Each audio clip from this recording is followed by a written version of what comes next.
All right, so we're here at the Cleveland Botanical Gardens. This is the Madagascar or the Spiny Desert exhibit.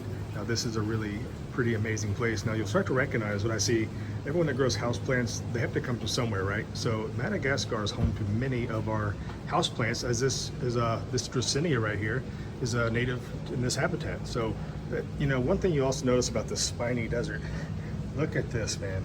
Everything here is designed to protect itself from something. So of course, you know, in that kind of habitat, there's not much vegetation, so it has to defend itself from everything that's really ready to eat it. So now this is a pretty awesome canopy. You see these huge leaves, but one thing, if you know me, I love aerial roots. Check this out. This is no different. These plants are putting on massive aerial roots, okay? Going all the way down to basically the ground level here. And if you look over here, where there's water, there's life. So in this desert climate, you know, these roots are what's going to seek out any bit of moisture they can possibly find. So this is a pretty neat feature they kind of showcase throughout this entire exhibit. Is just you know, this environment that has these little nooks and crannies where every kind of plant will just kind of survive. Now this, I believe, looks like the crown of thorns that is commonly grown as a house plant. You know, it's pretty amazing. They got tons and tons of varieties of aloes.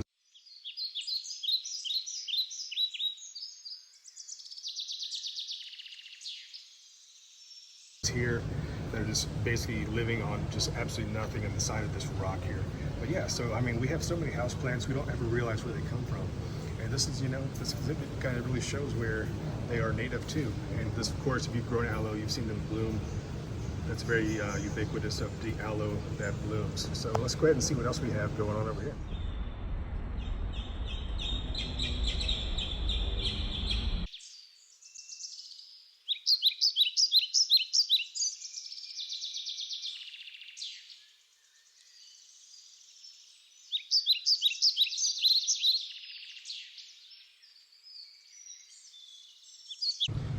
All right, so just how this says, the Pachypodium. This is the compact variety, surviving as a little, you know, little notch here. It's in this constructed rock, whatever. But yeah, I mean, look, it's designed to store water in this tuberous, you know, thick-fleshed stems, and also covered in spikes to protect itself. So, I mean, moving on over here, I mean, again, just check this aloe out. I don't know the variety, it's not has the tag on it, but yeah, it's pretty sweet. Check it out, some more of the crown of thorns already in bloom, so that's pretty neat. And again, just look at these trunks. Every one of these trunks are designed to protect themselves. This is a fascinating exhibit. So did you know your kalanchoe that you grow in your house is actually native to Madagascar? Check this out. Now this is again, just kind of surviving in this little thing, little ledge here. I guess what they're called is the Salo Massif. This is, I guess, the region that it is you know, endemic to, as it where it's only native to this area. I see how it's kind of trailing down.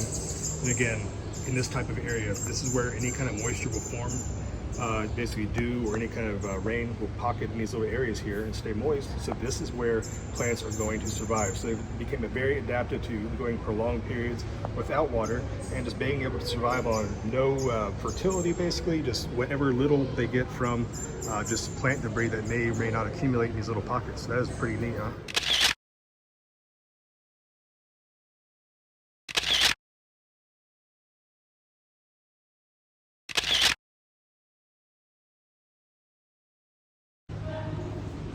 So imagine falling into this. That would be a very, very bad day for you. So again, like I said it over and over again, these plants are designed to survive in a very, very specific and harsh climate. So this spiny forest, again, check out this other giant kalanchoe right here.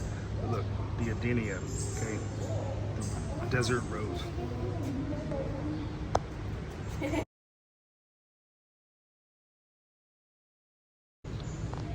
You know, I do love aloes, but look how big this one is. Now this is super healthy. Now it's actually very humid in here.